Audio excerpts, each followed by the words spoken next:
जिसको भक्ति करनी नहीं होती उसके भी बहुत बहाने, और लोग इतने होशियार हैं जवाब देने में। एक आदमी था, तो संत उसके घर भिक्षा लेने आते थे, भिक्षा लेने जाते हैं ना सुबह से। तो एक बाबा भिक्षा लेने के लिए आए, और वो आदमी घर के बाहर जो चौकी होती ना उस पे बैठा था। उसके दाढ़ी थी, बूढ़ा था, उसके दाढ़ी थी बड़ी बड़ी। तो वो आदमी बैठा और उसकी गोद में उसका पोता बैठा, छोटा सा, और वो जो है उस दादा की दाढ़ी को पकड़ रहा है छोटे छोटे हाथों से। तो ऐसे दाढ़ी को ऐसे पकड़ता है और वो तुतला तुतला के बच्चे की भाषा में बोलता है, बाबा बाबा, मीन्स दादा।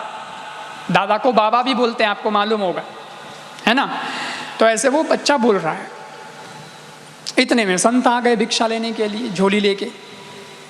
सीताराम। बाबा आए तो बाबा को देखा तो वो आदमी बोला, आओ बाबा जी आ गए, भिक्षा के लिए आए, पधारो महाराज। वो क्या है, अभी भोजन तैयार हो रहा है, 15-20 मिनट रुको तुम, तो गर्मा गर्म भोजन तैयार हो रहा, वो हम आपको भिक्षा में दे देंगे, तो बाबा 15-20 मिनट यहीं बैठो ना।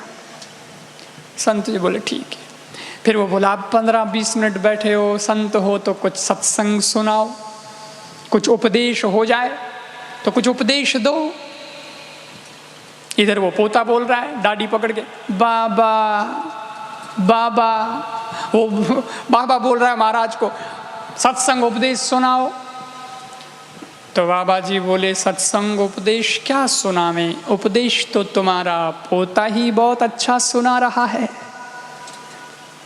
बोले, पोता तो छोटा है, उसको तो बोलना भी नहीं आता है, वो कहाँ उपदेश दे सकता है। संत बोले, कान खुले हो, सुनने की हिम्मत हो, समझदारी हो, तो उपदेश तो एक शब्द में ही लग जावे।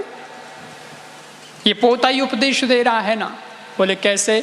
तो संत ने कहा, अरे समझते नहीं इसकी भाषा, ये क्या कह रहा है। अरे इस बच्चे की तोतली भाषा पर कुछ तो शर्माओ। संत बोले, इस बच्चे की तोतली भाषा पर कुछ तो शर्माओ। जब पोता कहने लगे, बाबा बाबा, अब तो बाबा जी हो जाओ। अरे जब पोता बोल रहा है बाबा बाबा, इसका मतलब क्या है? ये कह रहा है, अरे अब तो तेरी उम्र हो गई है, बाबा बन जा।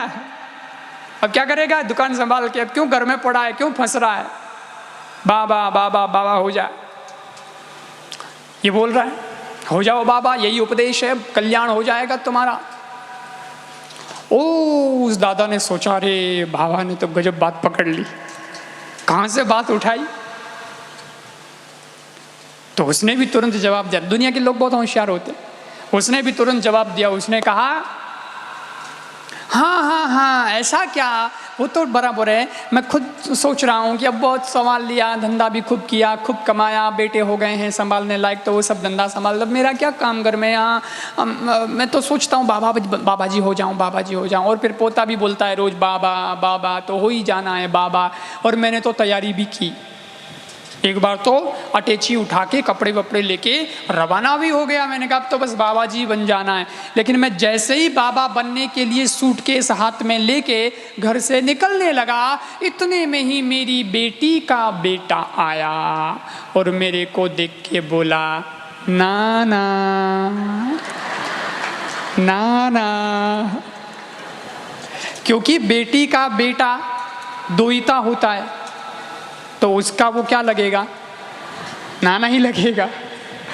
तो वो बेटी का बेटा, मैं तो तैयार हूं बाबा बनने को, कि पोता कह रहा है बाबा, वो बोलता है नाना। तो विचार कैंसिल। ये दुनिया ऐसी है। रास्ते तो देखो लोग कैसे कैसे रास्ते निकालते।